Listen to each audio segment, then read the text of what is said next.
नमस्कार दोस्तों, मैं सुखदीप सेलपाड़ आपके अपने यूट्यूब चैनल एसके जी के ट्रिक्स पर आपका स्वागत करता हूं। दोस्तों, हम हरियाणा जी के कर रहे हैं जो कि स्टेट और सीटी के लिए बहुत ही महत्वपूर्ण साबित होने वाली है साथियों, उसी कड़ी को आगे बढ़ाते हुए हम हरियाणा की जो नदियां कर रहे हैं उसमें हम आज करेंगे दक्षिण हरियाणा अपवा तंत्र की जो नदियां हैं उनके बारे में। कौन सी नदियां? दक्षिण हरियाणा अपवा तंत्र की जो नदियां हैं उनके बारे में हम पढ़ेंगे साथियों। बहुत ही अच्छे तरीके से पढ़ेंगे साथियों, बिल्कुल मैप के माध्यम से हम समझेंगे साथियों।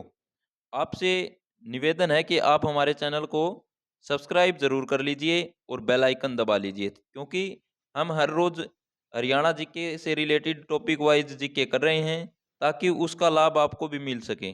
और साथियों, काफ़ी साथियों के मैसेज आ रहे हैं मेरे पास कि हमें नोट्स चाहिए, तो साथियों नोट्स चाहिए तो बिल्कुल फ्री ऑफ कॉस्ट नोट्स मिल रहे हैं हमारे टेलीग्राम ग्रुप से। हमारा टेलीग्राम ग्रुप है एसके जी के ट्रिक्स बाय सुखदीप सर, वहाँ से आप इनको डाउनलोड कर लीजिए। तो चलिए दोस्तों, शुरुआत करते हैं कि दक्षिण हरियाणा की अपवा तंत्र की जो नदियां हैं उनके बारे में अगर मैं बात करूं तो साथियों कौन कौन सी नदियां हैं, तो उसमें सबसे पहले आते हैं दोस्तों साहिबी नदी।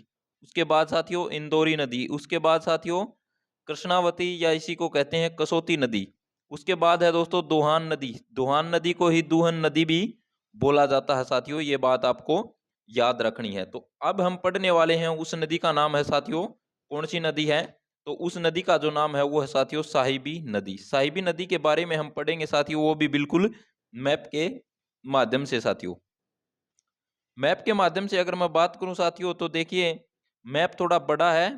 तो देखिए यहाँ से क्या है, ये यहाँ से इसका क्या है उद्गम स्थल। उद्गम स्थल की अगर मैं बात करूं दोस्तों तो अरावली की पहाड़ियां राजस्थान से, क्योंकि इस तरफ राजस्थान है दोस्तों, इस तरफ की जो पहाड़ी मतलब नदियां थी ऊपरी साइड की, वो कौन सी नदियां थी? तो वो हिमाचल प्रदेश या उत्तराखंड से निकल रही थी दोस्तों। लेकिन ये हम कर रहे हैं दक्षिण हरियाणा, तो दक्षिण हरियाणा की साइड से ही इनका उद्गम स्थल होगा साथियों। तो हम शुरुआत कर रहे हैं साहिबी नदी की। तो साहिबी नदी का जो उद्गम स्थल की अगर मैं बात करूं साथियों तो ये कौन सी पहाड़ियां हैं साथियों? तो इन पहाड़ियों की अगर मैं बात करूं तो ये कौन सी पहाड़ियां हैं? तो ये पहाड़ियां हैं साथियों अरावली की पहाड़ियां। अरावली की पहाड़ियों से साहिबी नदी का उद्गम स्थल है साथियों। और जिला पूछ ले तो राजस्थान के सीकर जिले से। और एक बात और आप याद रखना, एक तो अजीतगढ़ गांव और एक कौन सा गांव? मनोहरपुर गांव दोस्तों। इन दोनों के बीच में है दाराजी मंदिर। कौन सा मंदिर? दाराजी मंदिर। यहाँ से साहिबी नदी निकलती है साथियों और ये यहाँ से कहाँ पर जाती है? ये रेवाड़ी जिले में प्रवेश करती है दोस्तों। रेवाड़ी के बाद साथियों ये यहाँ से वापिस एक बार घूमती है राजस्थान की तरफ, लेकिन उसके बाद फिर हरियाणा में दारुएड़ा होते हुए दोस्तों तितरपुर, और उसके बाद कहाँ पर है? पटौदी। उसके बाद साथियों कुताणी जो कि झज्जर में है साथियों। और ये पटौदी कहाँ पर है साथियों? ये पटौदी है गुरुग्राम में दोस्तों। उसके बाद देखिए दोस्तों यहाँ पर ये कई धाराओं में विभाजित हो जाती है, कई धाराओं में ये नदी विभाजित हो जाती है। लेकिन उसके बाद जो सोंदी गांव है यहाँ पर ये फिर मतलब एक धारा में बहनी शुरू हो जाती है, और उसके बाद कहाँ चली जाती है दोस्तों? दासा बांध नजफगढ़ में यहाँ पर चली जाती है दोस्तों। तो दोस्तों और अगर पूछ ले कि भाई रेवाड़ी में कहाँ से प्रवेश करती है, तो ये आप याद रख लेना राजस्थान का क्या है? कोट कासिम है दोस्तों, कोट कासिम, ये आपको याद रखना साथियों।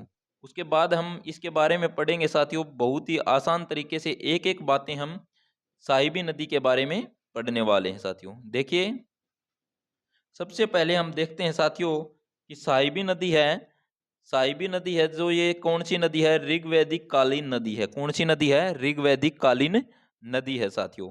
उसके बाद है दोस्तों हम क्या पढ़ रहे हैं कि वैदिक नाम, साहिबी नदी का जो वैदिक नाम है दोस्तों वो कौन सा है? दर्शदती नाम है दोस्तों, याद रख लेना कौन सी नदी का दर्शदती नाम है। तो ये बात आपको याद रखना है साहिबी नदी का। उसके बाद है साथियों दक्षिण हरियाणा की सबसे महत्वपूर्ण व सबसे लंबी नदी कौन सी है? तो वो साहिबी नदी ही है, ये बात भी आपको याद रखनी है। उसके बाद साहिबी नदी का अन्य नाम की अगर मैं बात करूं साथियों तो साबी नदी या नाला नंबर 8, इसको इस नाम से जाना जाता है साथियों। उसके बाद हम बात करते हैं साथियों इसके उद्गम स्थल की, क्योंकि उद्गम स्थल हमने बहुत ही आसान तरीके से मैप में पढ़ा है, तो यहाँ से भी पढ़ेंगे हम। अरावली की पहाड़ियां जो कि राजस्थान के सीकर जिले के अजीतगढ़ व मनोहरपुर गांव के बीच एक स्थित है। कौन सा मंदिर है? तो दाराजी मंदिर, वहां से इसका उद्गम स्थल है कौन सी नदी का? साहिबी नदी का साथियों। उसके बाद है साथियों, यह कोट कासिम राजस्थान के नजदीक हरियाणा के रेवाड़ी जिले में प्रवेश करती है दोस्तों, ये बात आप याद रखना।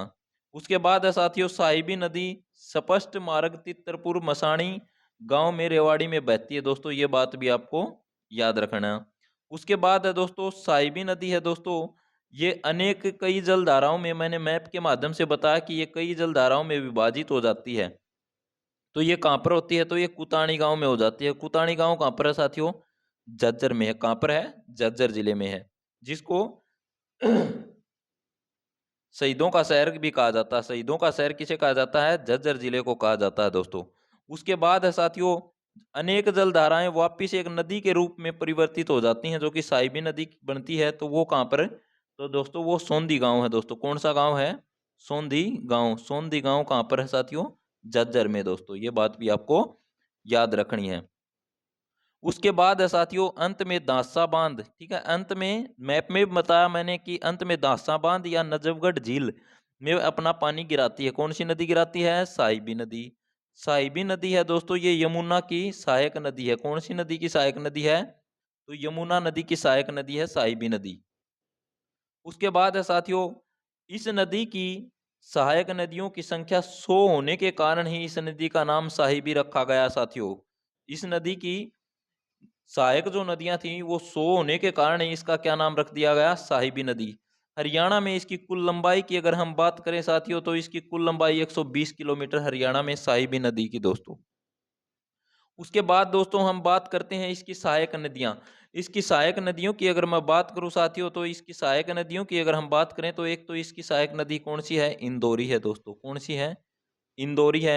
एक कृष्णावती है साथियों। कौन सी है? कृष्णावती। कौन सी? कृष्णावती। कृष्णावती है साथियों। कृष्णावती को हम कसौती नदी भी बोलते हैं दोस्तों। उसके बाद है दोस्तों एक दोहान नदी। कौन सी नदी? दोहान नदी दोस्तों। दोहान को दूहन या वसुंधरा नदी भी बोला जाता है दोस्तों। उसके बाद है दोस्तों एक सोला नदी। कौन सी नदी?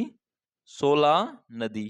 और कौन सी है? और एक है दोस्तों बरकानिया नाला। कौन सा? बरकानिया नाला दोस्तों। ये इसकी सहायक नदियां हैं। साहिबी की सहायक नदियां कौन कौन सी हैं दोस्तों? वैसे मैंने पढ़ा दिया, और यहाँ भी देख लीजिए, इंदौरी है, कृष्णावती है, दोवान नदी है, सोला नदी है दोस्तों। उसके बाद है दोस्तों, सोला नहीं दोस्तों, ये सोता नदी दोस्तों। उसके बाद है दोस्तों बरकानिया नाला दोस्तों। तो अब हम इसकी सहायक नदियों में पढ़ेंगे इंदौरी नदी। कौन सी नदी के बारे में हम पढ़ेंगे साथियों? तो इंदौरी नदी के बारे में हम एक एक बातें पढ़ेंगे। इंदौरी नदी साहिबी की सबसे लंबी व सबसे महत्वपूर्ण सहायक नदी है, ठीक है। इंदौरी कौन सी नदी की? साहिबी नदी की सबसे लंबी व सबसे महत्वपूर्ण सहायक नदी है दोस्तों। उसके बाद हम बात करें साथियों इसके उद्गम स्थल की। इसके उद्गम स्थल की अगर मैं बात करूं साथियों, तो इसका उद्गम स्थल है दोस्तों इंदौर दुर्ग। इंदौर दुर्ग कहाँ पर है दोस्तों? मेवात में। ये बात आपको याद रखनी है। इंदौर दुर्ग जहां से इंदौरी नदी निकलती है, ये कहाँ पर है साथियों? तो ये है, कहाँ पर है साथियों? तो ये साथियों मेवात में है इंदौर दुर्ग। उसके बाद है दोस्तों यह जो दो जलधाराओं में विभाजित हो जाती है। कौन कौन सी दो जलधाराएं हैं वो? एक तो है साथियों कोट कासिम के निकट साहिबी में विलय, और एक साथियों पटौदी में साहिबी में विलय। ये आपको याद रख लेना। उसके बाद है साथियों इसका पुराना नाम की अगर मैं बात करूं साथियों, तो इसका पुराना नाम है वो क्या होगा? तो वो होगा साथियों अंशुमती। कौन सी नदी?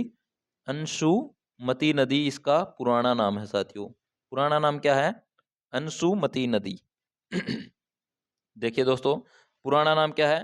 अंशुमती नदी। ये बात भी आपको याद रखनी है साथियों। उसके बाद हम पढ़ेंगे साथियों कृष्णावती या कसौती नदी के बारे में। कौन सी नदी? कृष्णावती। कृष्णावती या कसौती नदी के बारे में हम बात करें साथियों, तो इसका उद्गम स्थल दोस्तों, उद्गम स्थल की अगर मैं बात करूं साथियों, तो राजस्थान के राजसमंद की पहाड़ियों से इसका उद्गम स्थल है दोस्तों। कहां से है? कृष्णावती जो नदी है, इसका उद्गम स्थल कहां से है? तो इसका उद्गम स्थल है राजस्थान के राजसमंद की पहाड़ियों से। उसके बाद क्वेश्चन आएगा कि भाई कृष्णावती नदी है हरियाणा में प्रवेश कहां से करती है? तो कहां से करती है साथियों? तो प्रवेश करती है दोस्तों महेंद्रगढ़ जिले में। महेंद्रगढ़ जिले में दोस्तों। और वर्तमान में ये नदी क्या हो चुकी है दोस्तों? विलुप्त हो चुकी है। ये बात भी आपको अच्छी तरह से याद रखनी है। उसके बाद है साथियों देखिए, एक तो है सुरेती, एक है चूचकवास, एक है नीमराना, रेवाड़ी, झज्जर के एक क्षेत्रों में सिंचाई का कार्य करने का काम यह नदी करती थी। मतलब भाई पहले करती थी, क्योंकि अब ये क्या हो गई है, विलुप्त हो चुकी है। कौन सी कौन सी नदी विलुप्त हो चुकी है? कृष्णावती।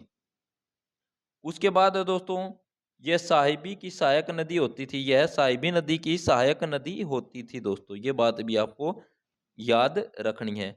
उसके बाद है साथियों, दोहान या कौन सी नदी, दोहान आ जाए या दुहन आ जाए या वसुंधरा, वसुंधरा वसुंधरा नदी दोस्तों, ये बात आपको याद रख लेना। अब इसके बारे में हम पढ़ेंगे तो साथियों, यह साहिबी की सहायक नदी है। किस नदी की सहायक नदी है दोस्तों? दोहान नदी की सहायक नदी कौन सी है? दोहान नदी किसकी सहायक नदी है दोस्तों? तो साहिबी की सहायक नदी है, ये मैंने आपको बताया भी था। उसके बाद हम बात करें दोस्तों, दोहान नदी है इसका उद्गम स्थल साथियों। उद्गम स्थल की अगर मैं बात करूं साथियों, तो नीम का थाना जो कि राजस्थान में है, वहां से इसका उद्गम स्थल है दोस्तों। लेकिन ग्रंथों और पुराणों के अनुसार क्या माना जाता है कि भृगु ऋषि, कौन है? भृगु ऋषि। भृगु ऋषि की पत्नी दोस्तों पोलिमा, क्या है? पोलिमा उनका नाम। पोलिमा के नेत्रों से निकलने वाली नदी भी कौन सी मानी जाती है? दोहान नदी। ये बात भी आपको अच्छी तरह से याद रखनी है साथियों। उसके बाद है साथियों, महेंद्रगढ़ जिले में 50 किलोमीटर बहने के बाद विलुप्त हो जाती है। ये महेंद्रगढ़ जिले में कै किलोमीटर बह है? तो यह बह है 50 किलोमीटर। उसके बाद क्या हो जाए? विलुप्त हो जाती है साथियों। तो साथियों, ये हमने नदियों का जो टॉपिक था साथियों, वो हमने अच्छी तरह से पूरा कर लिया है। हरियाणा की एक एक नदी हमने बहुत ही शानदार तरीके से पढ़ी साथियों, वो भी मैप के माध्यम से। अगर आपने पीछे की वीडियो नहीं देखी है तो वो वीडियो जाकर देख लीजिए साथियों। बहुत सी वीडियो हमारे चैनल पर और भी है साथियों। एक मैराथन जो कि क्वेश्चन की जो हमने सीरीज रखी थी, जो कि काफी पुरानी वीडियो है, वो भी आप देख लीजिए, क्योंकि बहुत ही महत्वपूर्ण साबित होने वाली है एग्जाम के हिसाब से देखा जाए तो साथियों। साथियों, आगे हम पढ़ेंगे जो इन नदियों के ऊपर बने हुए हैं बांध व बैराज, वह भी हम 1 या 2 क्लास में पूरे कर लेंगे साथियों। 1 या 2 क्लास में हम उनको भी जल्द ही पूरा कर लेंगे। हो सके तो मैं कोशिश करूंगा कि 1 क्लास में ही उनको पूरा कर दें। तो साथियों, वीडियो पसंद आए तो ज़्यादा से ज़्यादा शेयर कर दीजिए और हमारे चैनल को सब्सक्राइब जरूर कर लीजिए। धन्यवाद साथियों।